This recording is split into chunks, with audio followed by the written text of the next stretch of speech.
I'm Jamie, and teaching abroad changed my life. I went from living in Wisconsin to traveling the world, learning 4 languages, teaching people of all ages how to improve their English skills, and living a life of teaching, travel, and adventure. If you're an American thinking about teaching abroad, then this video is for you. I'm sharing 11 insights on what I wish I'd known when starting out my teach abroad journey as an American to help you have the best possible experience. Number 1, most countries are going to require a bachelor's degree in any subject in order to grant you a visa to teach abroad. If you don't have a degree and you still want to teach abroad, then you can look at some countries in Latin America or Cambodia. But in general, if you're wanting to teach abroad, I definitely recommend getting a bachelor's degree. I personally taught abroad the first time without a degree, but I did this as a volunteer. I went to Costa Rica just to test it out for the summer to see if it was something that I actually liked. So if you don't have a degree, you're not sure if this is something you want to go into, then try a volunteering program for a few weeks or a few months to test it out to see if getting that degree is something you want to do. Number 2, get your TEFL certificate before you go abroad. Don't do what I did, which was wait 7 years into my teach abroad journey to get TEFL certified. I really wish that I had done mine sooner because I would have been better prepared for the ESL classroom.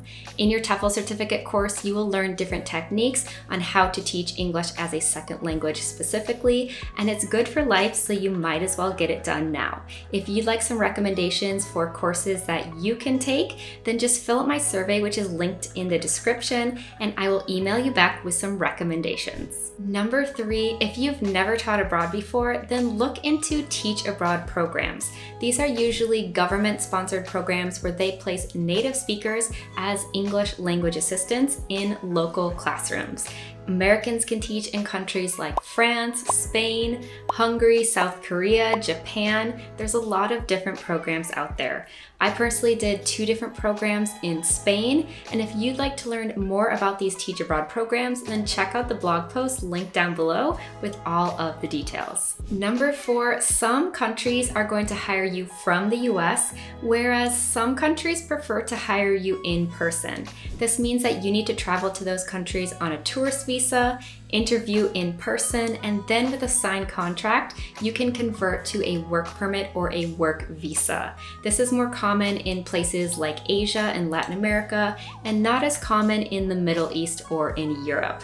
I know that this whole process and the visas and everything can be really confusing, which is why I've created my membership Teach Abroad Club. If you'd like to learn more about how I support my teachers wanting to teach abroad, then just check out the details below. Number 5, teaching abroad isn't just for schools. Yes, there's opportunities to teach in public, private schools, even universities and international schools, but you can also work in English immersion summer camps, you can work in companies teaching business English, work as an au pair, or even travel the world while teaching English online.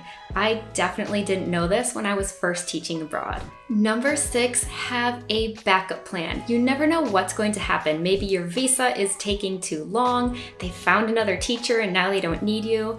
I recommend choosing 3 to 5 countries and then looking at 1 to 2 ways to teach in those countries. Don't do what I did, which was I was supposed to teach in Peru, and then I had some sort of medical issue and I couldn't teach there anymore because the location was too remote. So I had to quickly find another placement.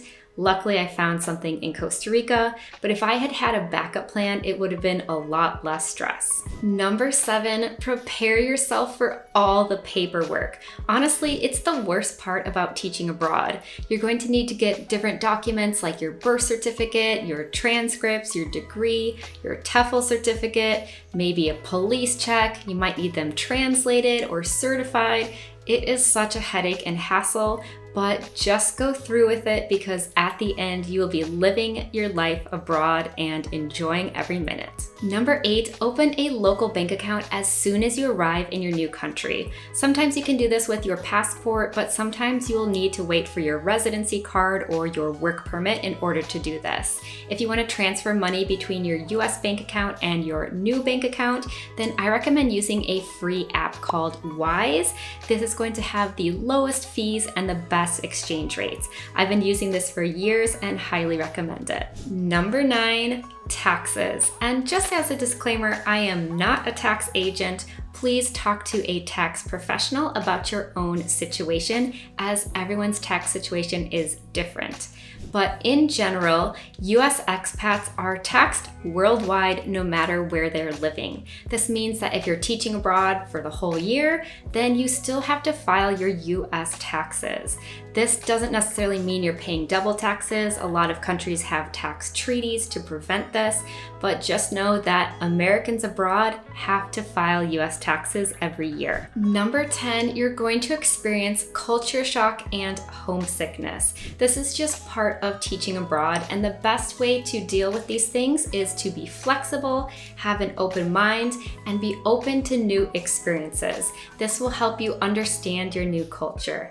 And in terms of homesickness, the best way is to stay in contact with your family and friends, and especially around the holidays, make sure you keep up with some of your holiday traditions. Number 11, if you're a US certified teacher, then you can teach in American and international schools abroad. These are K-12 schools where you'll be doing basically what you did in the US, just abroad, and having amazing experiences. Most of these jobs are going to be 2-year contracts, so you might want to try teaching ESL abroad first, or you could just jump right in. The easiest way to find these positions are through agencies like Search Associates, TES, or Teachaway. If you are ready to teach abroad but you need some more support, then join my membership Teach Abroad Club. It only opens a few times a year, so check the link down below to see if it's open to join or get on the wait list.